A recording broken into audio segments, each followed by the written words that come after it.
Hey there, it's Kimberly Lucht, and today I want to talk about how to do a little bit of ancestral healing work.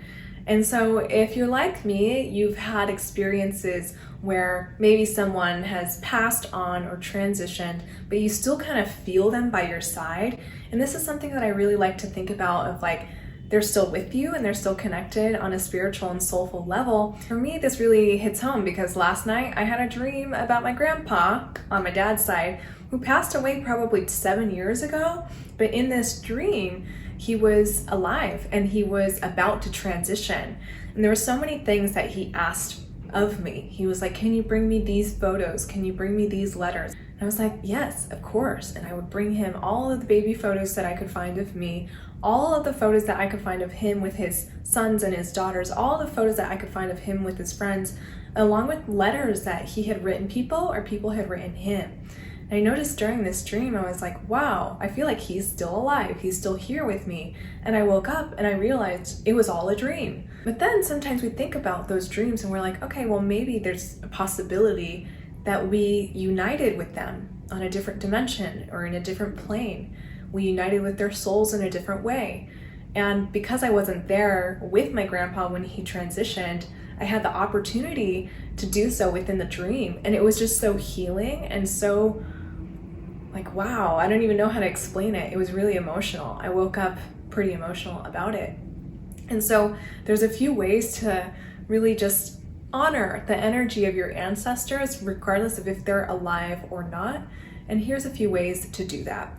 Number one is that you can journal and ask them questions like, Grandpa George, what would you do in this scenario? Or Abuelita Blanca, who's another one of my spirit guides, she's my grandma on my mom's side. She comes to me pretty regularly. And so I'll ask her sometimes like, Abuelita, ¿qué harías tú en esta situación? What would you do in this situation? And she'll write through my hand. Like I really felt the energy going through my hand onto the page or the paper. And, with my grandpa, I feel like dream work is something that's more of what connects us now. And so journaling is the number one thing that I think really helps us bring the spiritual into the physical, whether there are our emotions, our mindset, our connection with our ancestors. Journaling and asking, hey, like, what do you think about this? Or, hey, what would you do in this situation? And you might be surprised at what comes up. Number two is, like I mentioned, dreaming and dream work and really integrating the two to kind of connect with people who maybe have passed on. Again, you can go to bed with the intention of like, I would love to connect with my Grandpa George tonight, which I actually didn't do last night, but it came anyways. But even setting the intention allows space and time for it to maybe happen during your dream. And in that dream, if you need to, make amends or tell them how much you love them, like setting the intention to do that, you'll probably wake up feeling so refreshed and energized at just the thought of having connected with them in that dream space.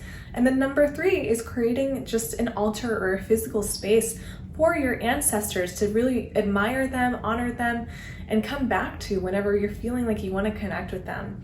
I think having pictures or having gifts for them or pulling some cards for them, those are all really wonderful ways to stay connected with your ancestors, especially if you don't necessarily know like what to do to connect with them spiritually. You can start with the physical. And so just to recap, the number one thing, you can journal. You journal with them, journal about them, or ask them questions via your journal. Number two is dreaming and dream work and setting an intention before you start dreaming to connect with them in that dimension.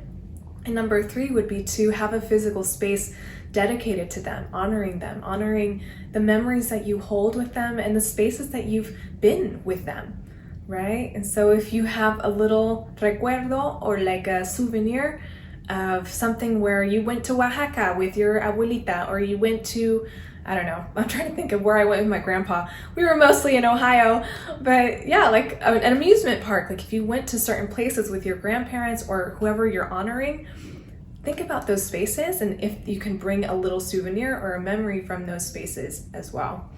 I know this can seem different, but keep it as simple as possible. Journal. Number one, dream and set the intention for dreaming. And number three is dedicating a physical space to them and honoring their lives with physical objects that surround you. I hope this helps, and I can't wait to hear how this experience feels like for you.